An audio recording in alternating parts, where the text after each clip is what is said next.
Entonces nosotros debemos de entender muy bien, ¿no? ¿Qué es la historia? ¿Para qué estudio la historia?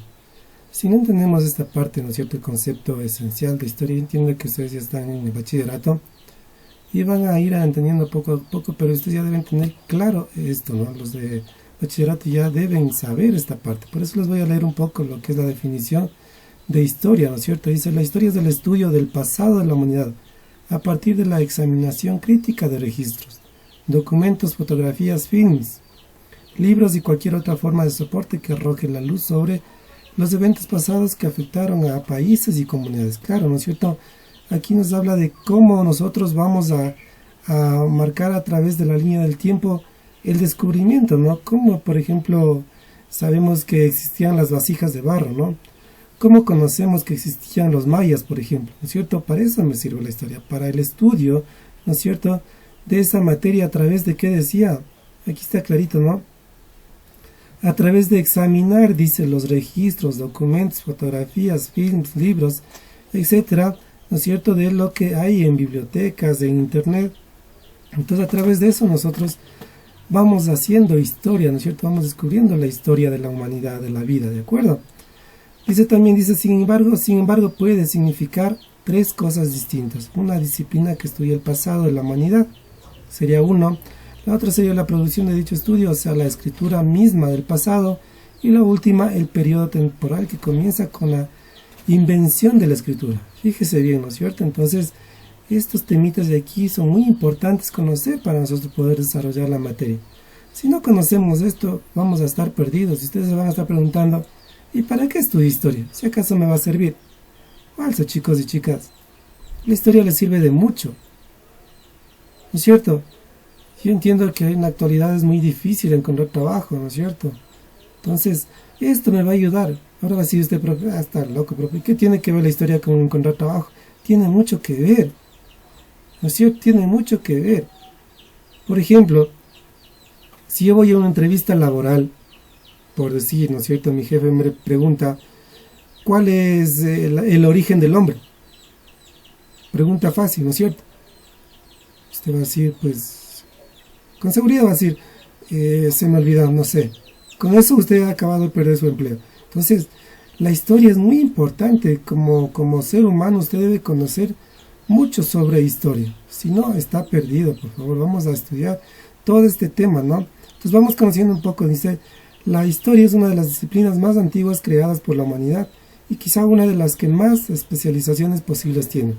Se puede hacer un abordaje histórico de prácticamente cualquier realidad, incluso de otras ciencias y disciplinas, ya sea que hablemos de arte, de una nación o del universo mismo. Por supuesto, ¿no? Por supuesto. A través de la historia voy investigando si quiero hacer, de pronto quiero estudiar mecánica, tengo que hacer un retroceso a la línea de tiempo para saber cómo fue hecho un motor, por ejemplo. Voy a estudiar administración, tengo que retroceder el tiempo para saber quién inventó la contabilidad, por ejemplo. Entonces eso se llama historia, la investigación que usted hace se llama historia. Mire, entonces aquí tenemos algunas características, ¿no es cierto? En términos generales la historia se caracteriza por lo siguiente. Se dedica al estudio del pasado. Bien, perfecto, así es.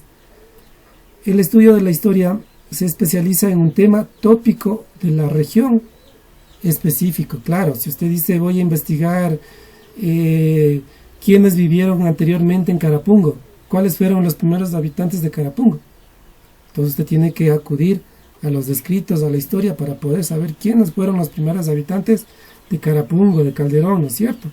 Entonces, mire, para estudiar el pasado, la historia acude a muchas otras disciplinas en busca de fuentes e instrumentos. Por supuesto, solita la historia no se maneja, ¿no? Mire, ¿para qué me sirve la historia? Aquí tenemos, ¿no?, la respuesta de para qué me sirve la historia, ¿sí? La revisión o estudio del pasado cumple distintas funciones que pueden ir desde la acumulación del conocimiento mismo hasta la comprensión del presente. Esto es quizás su mayor utilidad. Solo estudiando cómo ocurrieron las cosas del pasado, podemos entender la configuración de la realidad actual. Es por eso que muchas veces el pasado remoto reciente es el punto de partida de una historia, del estudio de una historia, del estudio de un tema, ¿no? Aquí tenemos un poco la importancia, ¿sí? Dicho un poco románticamente, la importancia de la historia tiene que ver con el deseo humano de vencer a la muerte. Escribimos lo ocurrido para que las generaciones venideras puedan enterarse de lo ocurrido, cuando no estemos ya presentes para contarlo. Claro, pues claro que sí. Si yo ya no estoy, ¿no es cierto? Entonces, ¿cómo van a saber mis hijos, mis nietos, mis antepasados, quién fui yo? ¿No es cierto? Entonces, por ejemplo, si pasa algo, usted desaparece, ¿a dónde acudimos? Primero, al registro civil, a saber si lo que nos están diciendo de sus datos es real. Luego a la fiscalía, etcétera. Se hace un proceso para nosotros poder ir entendiendo, ¿de acuerdo? Entonces, mire, esto es lo que usted debe saber de qué es la historia, para qué me sirve, cuál es su importancia. Si usted tiene claro este panorama, ¿no es cierto? Entonces ahí sí, usted va a poder ir estudiando, desarrollando los diferentes temas que vamos a ir viendo con el paso del tiempo. Entonces a continuación voy a pasar a hacer una serie de preguntas a cada uno de ustedes, a ver si entendieron algo, ¿de acuerdo?